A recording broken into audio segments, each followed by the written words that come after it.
Today, I'm announcing the United States is targeting the main artery of Russia's economy. We're banning all imports of Russian oil and gas and energy.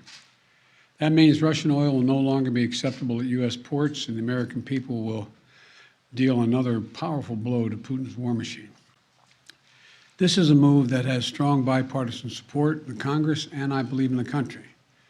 Americans have rallied to support their Ukrainian people and made it clear we will not be part of subsidizing Putin's war. We made this decision in close consultation with our allies and our partners around the world, particularly in Europe, because a united response to Putin's aggression has been my overriding focus, to keep all NATO and all of the EU and our allies totally united. We're moving forward with this ban, understanding that many of our European allies and partners may not be in a position to join us. The United States produces far more oil domestically than all the European countries combined. In fact, we're a net exporter of energy. So we can take this step when others cannot. But we're working closely with Europe and our partners to develop a long-term strategy to reduce their dependence on Russian energy as well. Our teams are actively discussing how to make this happen, and today we remain united. We remain united in our purpose to keep pressure mounting on Putin and his war machine. This is a step that we're taking to inflict further pain on Putin, but there will be cost as well here in the United States. I said I would level with the American people from the beginning. And when I first spoke to this, I said defending freedom is going to cost. It's going to cost us as well in the United States. Republicans and Democrats understand that. Republicans and Democrats alike have been clear that we must do this. Over the last week, I've spoken with President Zelensky several times to hear from him about the situation on the ground and to consult and continue to consult with our European allies and about U.S. support for Ukraine and the Ukrainian people. Thus far, we've provided more than $1 billion in security assistance to Ukraine. Shipments of defensive weapons are arriving in Ukraine every day from the United States, and we, the United States, are the ones coordinating the delivery of our allies and partners of similar weapons, from Germany to Finland to the Netherlands. We're working that out. We're also providing humanitarian support for the Ukrainian people, both those still in Ukraine and those who have fled safely to a neighboring country. We're working with humanitarian organizations to surge tens of thousands of tons of food, water, and medical supplies into Ukraine, and with more on the way. Over the weekend, I sent Secretary Blinken to visit the border between Poland and Ukraine and to Moldova to see what the situation was firsthand and report back. General Milley, Chairman of the Joint Chiefs of Staff of our Defense Department, was also in Europe, meeting with his counterparts and allies on NATO's eastern flank to reassure them, those countries bordering Russia, NATO countries, that we will keep our NATO commitment, the sacred commitment of Article 5. The Vice President Harris is going to be traveling to meet with our allies in Poland and Romania later this week as well. I've made it clear the United States will share in the responsibility of caring for the refugees so the costs do not fall entirely on the European countries bordering Ukraine. And yesterday I spoke with my counterparts in France, Germany, and the United Kingdom about Russia's escalating violence against Ukraine and the steps that we're going to take together with our allies and partners around the world to respond to this aggression. We are enforcing the most significant package of economic sanctions in history, and it's causing significant damage to Russia's economy. It has caused Russian economy to, frankly, crater. The Russian ruble is now down to 50%, by 50% since Putin's announced his war. 1 ruble is now worth less than 1 American penny. 1 ruble is less than 1 American penny. And preventing Russia's central bank from propping up the ruble and to keep its value up. They're not going to be able to do that now. We cut Russia's largest banks from the international financial system, and it has crippled their ability to do business with the rest of the world. In addition, we're choking off Russia's access to technology like semiconductors and sap its economic strength and weaken its military for years to come. Major companies are pulling out of Russia entirely. without even being asked, not by us. Over the weekend, Visa, MasterCard, American Express, they all suspended their services in Russia, all of them, joining a growing list of American and global companies from Ford to Nike to Apple. They've suspended their operations in Russia. The U.S. Stock Exchange has halted trading of many Russian securities. And the private sector is united against Russia's vicious war of choice. The U.S. Department of Justice has assembled a dedicated task force to go after the crimes of Russian oligarchs. And we're joining with our European allies to find and seize their yachts, their luxury apartments, their private jets, and all their ill-begotten gains to make sure that they share in the pain of Putin's war. These, by the way, are giant yachts. You've put some of them in your press. I mean, some of them are, I think I've read one was over 400 feet long. I mean, this is worth hundreds of millions of dollars. The decision today is not without cost here at home. Putin's war is already hurting American families at the gas pump. Since Putin began his military buildup on Ukrainian borders, just since then, the price of the gas at the pump in America went up 75 cents. And with this action, it's going to go up further. I'm going to do everything I can to minimize Putin's price hike here at home.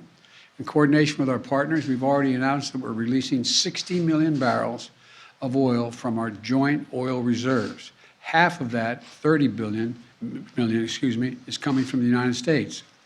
And we're taking steps to ensure the reliable supply of global energy. We're also going to keep working with every tool at our disposal to protect American families and businesses. Let me say this. To the oil and gas companies and to the finance firms that back them, we understand Putin's war against the people of Ukraine is causing prices to rise. We get that. That's self-evident. But, it's no excuse to exercise excessive price increases or padding profits or any kind of effort to exploit this situation or American consumers, exploit them. Russia's aggression is costing us all, and it's no time for profiteering or price gouging. I want to be clear about what we'll not tolerate, but I also want to acknowledge those firms and oil and gas industries that are pulling out of Russia and joining other businesses that are leading by example. This is a time when we have to do our part and make sure we're not taking advantage. Look, let me be clear about two other points. First, it's simply not true that my administration or policies are holding back domestic energy production. That's simply not true. Even amid the pandemic, companies in the United States pumped more oil during my first year in office than they did during my predecessor's first year. We're approaching a record levels of oil and gas production in the United States, and we're on track to set a record of oil production next year. In the United States, 90% of onshore oil production takes place on land that isn't owned by the federal government. And of the remaining 10% that occurs on federal land, the oil and gas industry has millions of acres leased. They have 9,000 permits to drill now. They could be drilling right now, yesterday, last week, last year. They have 9,000 to drill onshore that are already approved. So let me be clear. They are not using them for production now. That's their decision. These are the facts. We should be honest about the facts. Second, this crisis is a stark reminder to protect our economy over the long term, we need to become energy independent. I've had numerous conversations over the last 3 months with our European friends of how they have to wean themselves off of Russian oil. It's just not tenable. It should motivate us to accelerate the transition to clean energy. This is a perspective that our European allies share, and the future where together we can achieve greater independence. Loosening environmental regulations or pulling back clean energy investment will not lower energy prices for families. But transforming our economy to run on electric vehicles powered by clean energy with tax credits to help American families winterize their homes and use less energy, that will help. And if we do what we can, it will mean that no one has to worry about the price of the gas pump in the future. That'll mean tyrants like Putin won't be able to use fossil fuels as weapons against other nations. And it will make America a world leader, manufacturing and exporting clean energy technologies of the future to countries all around the world. This is the goal we should be racing toward. Over the last 2 weeks, the Ukrainian people have inspired the world, and I mean that in a literal sense. They've inspired the world with their bravery, their patriotism, their defiant determination to live free. Putin's war has caused enormous suffering and needless loss of life of women, children, everyone in Ukraine, both Ukraine and, I might add, Russians. Ukrainian leaders, as well as leaders around the world, have repeatedly called for a ceasefire, for humanitarian relief, for real diplomacy. But Putin seems determined to continue on his murderous path, no matter the cost. Putin's now targeting cities and has been targeting cities and civilians, schools, hospitals, apartment buildings. Last week, he attacked the largest nuclear power plant in Europe with an apparent disregard for the potential of triggering a nuclear meltdown. He has already turned 2 million Ukrainians into refugees. Russia may continue to grind out its advance at a horrible price, but this much is already clear. Ukraine will never be a victory for Putin. Putin may be able to take a city, but he'll never be able to hold the country. And if we do not respond to Putin's assault on global peace and stability today, the cost of freedom and to the American people will be even greater tomorrow. So we're going to continue to support the brave Ukrainian people as they fight for their country. And I call on Congress to pass the $12 billion Ukraine assistance package that I have asked them for of late. Ukrainian people are demonstrating by their physical courage that they are not about to just let Putin take what he wants. That's clear. They'll defend their freedom, their democracy, their lives. And we're going to keep providing security assistance, economic assistance, and humanitarian assistance. We're going to support them against tyranny, oppression, violent acts of subjugation. People everywhere, and I think it's maybe even surprised some of you all, people everywhere are speaking up for freedom.